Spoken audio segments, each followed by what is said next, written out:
नमस्कार, स्वागत है पॉलिटिक्स टू द पॉइंट में। मैं प्रवेश गौतम। भारतीय जनता पार्टी के नए प्रदेश अध्यक्ष के रूप में हेमंत खंडेलवाल की नियुक्ति को पार्टी के भीतर कई तरह से देखा जा रहा है। यह पद जितना प्रतिष्ठा का है उतना ही चुनौतीपूर्ण भी है। यानी यह एक कांटों के ताज जैसा है। स्वाभाविक रूप से उनकी तुलना उनके पूर्ववर्ती वीडी शर्मा से होनी है, जिसके जिनके कार्यकाल में संगठन और सरकार दोनों स्तरों पर कई उतार चढ़ाव चढ़ाव देखे गए। इसी तुलना के दबाव में के बीच खंडेलवाल को अपनी नई भूमिका निभानी होगी। सूत्रों का कहना है कि उनकी नई टीम में 90% नए चेहरे हो सकते हैं। यह बदलाव जहां नई ऊर्जा का संकेत हो सकता है, वहीं इसके भीतर जोखिम भी छुपा हुआ है। कांग्रेस से आयातित नेताओं को मुख्य पदों पर जगह न देने का रुख साफ है, लेकिन पिछले कुछ वर्षों में भाजपा में शामिल हुए इन नेताओं का एक बड़ा जमावड़ा अब खुद को किनारे महसूस कर सकता है। यह असंतोष यदि खुलकर सामने आया तो संगठन की एकजुटता पर प्रतिकूल असर डलना तय है। इसी बीच संगठन महामंत्री हितानंद शर्मा की भूमिका भी चर्चा का विषय है। वे हर गतिविधि में अग्रणी रहते हैं और यही सक्रियता हेमंत खंडेलवाल के लिए सहयोग भी हो सकती है और चुनौती भी।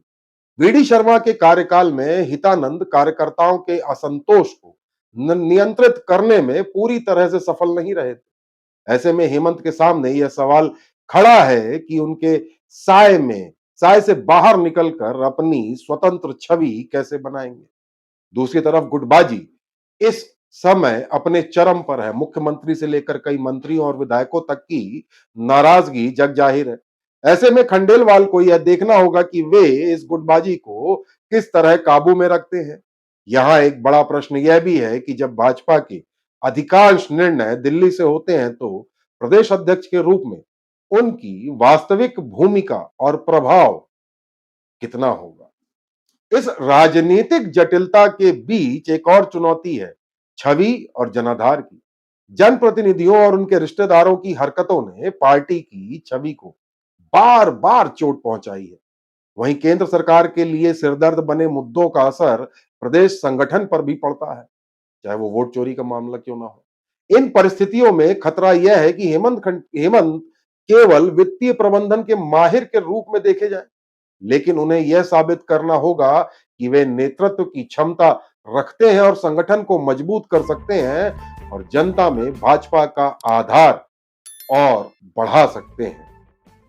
दिलचस्प यह भी है कि अध्यक्ष बनने के बाद पहले 1 महीने में खंडेलवाल से जुड़ी कोई बड़ी हलचल या राजनीतिक चर्चा फिलहाल सामने नहीं आई है। यह शुरुआती शांति रणनीतिक तैयारी का हिस्सा है या सक्रियता की कमी का संकेत, यह तो समय ही बताएगा। अंततः हेमंत खंडेलवाल के सामने सबसे कठिन चुनौती संतुलन साधने की है। नए और पुराने कार्यकर्ताओं के बीच, संगठन और सरकार के समीकरणों के बीच और दिल्ली के निर्णय व प्रदेश की जरूरतों के बीच। यही तय करेगा कि वे केवल एक मैनेजर बनकर रह जाएंगे या एक प्रभावी प्रदेश अध्यक्ष के रूप में अपनी पहचान बना पाएंगे।